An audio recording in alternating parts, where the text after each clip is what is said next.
Bonjour chers amis internautes, nous démarrons la une des journaux comme il est de coutume par le quotidien Maison, le quotidien béninois d'information générale et d'analyse L'Informateur qui ce matin nous propose dossier falsification de signature et abus de fonction. Un préfet comparaît lundi prochain, s'exclame le Canard. En illustration, le logo de la Cour de répression des infractions économiques et du terrorisme Criette. Le Canard nous apprend que sauf extraordinaire, un préfet comparaît le lundi 15 juillet prochain devant la Criette dans un dossier de falsification de signature et d'abus de fonction qui a éclaboussé sa structure. Le Canard se questionne de savoir va-t-il se présenter en tenue d'apparat ou en simple citoyen. Retrouvez son analyse à la page 3 de sa livraison de ce matin. On peut lire également à la une de l'Informateur de ce matin. Culture tournée des dignitaires religieux, le groupe Rwendo en guerre contre les crimes rituels. L'Informateur informe que dans le cadre de l'examen national du CEP session de juin 2024, pour 2000 francs CFA, un directeur empêche un candidat de composer. Il est déchargé après les enquêtes pour légèreté. Retrouvez la sanction appliquée par le ministre de tutelle, celui en charge des enseignements maternels et primaires, Salman Karimou. Retrouvez des précisions sur tout ceci à la page 3 de la livraison de ce matin. Projet, sport et coopération décentralisée.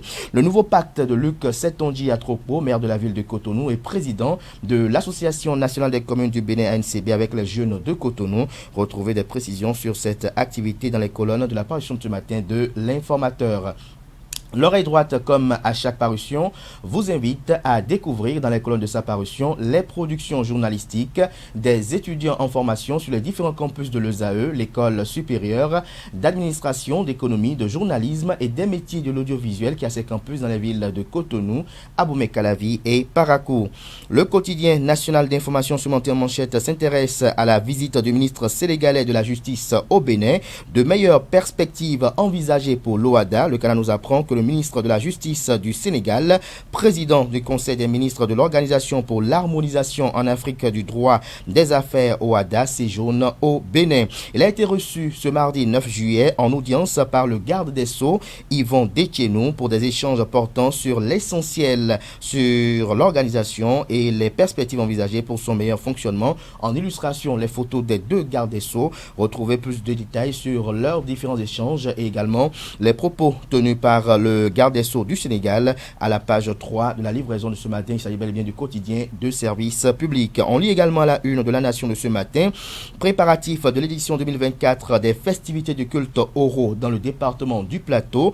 Anticipation sur les éventuels dérapages. Retrouvez des précisions sur les investigations menées par la rédaction à la page 8 de sa livraison de ce matin.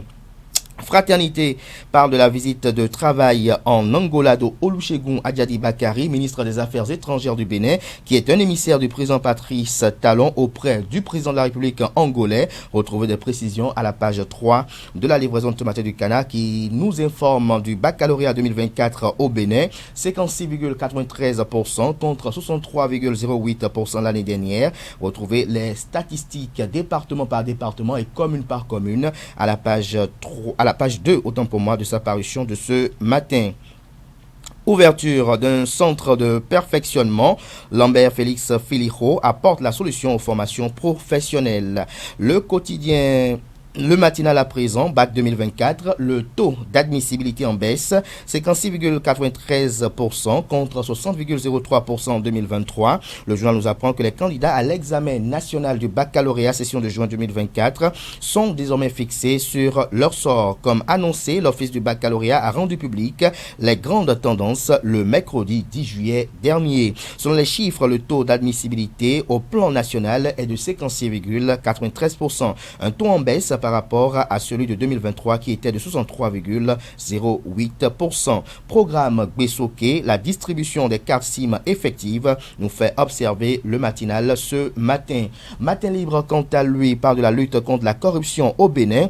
Protection des lanceurs d'alerte, un vide. Selon Jean-Baptiste Elias, je cite, il faut rétablir la loi 2011-20, fin de citation. La 8e édition de la journée africaine célébrée ce jour. Retrouvez l'agenda de cette célébration à la la page 2 de la parution de ce matin du journal, qui propose également comme titre ce matin à ses fidèles lecteurs: accélération du processus d'intégration de la ZLEC. ASIA félicitera le commerce intra-africain. Une proposition de Kloubou Noumonvi Agbo ici, lesquelles propositions vous sont exposées aux pages 8 et 9. Nous passons à présent au journal Le Béninois Libéré, qui nous libère ce matin en manchette.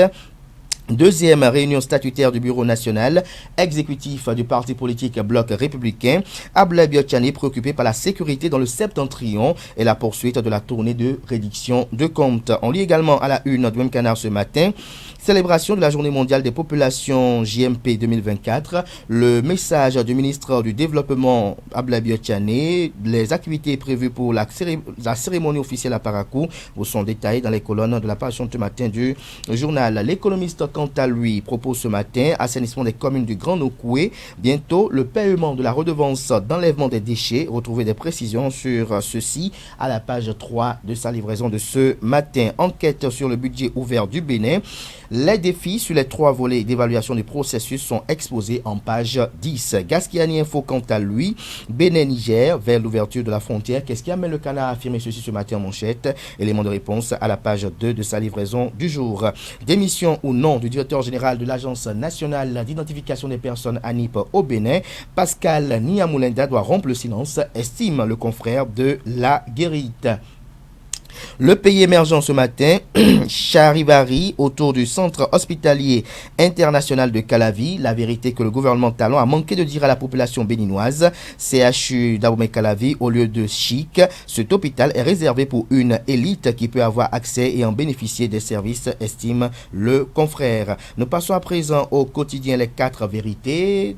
Deuxième session ordinaire 2024 du Bureau national du Bloc républicain, le BR, préoccupé par le sort des populations de Malanville. En illustration, une photo de la dite assise. Retrouvez des précisions sur la nature des échanges dans les colonnes de sa parution de ce matin.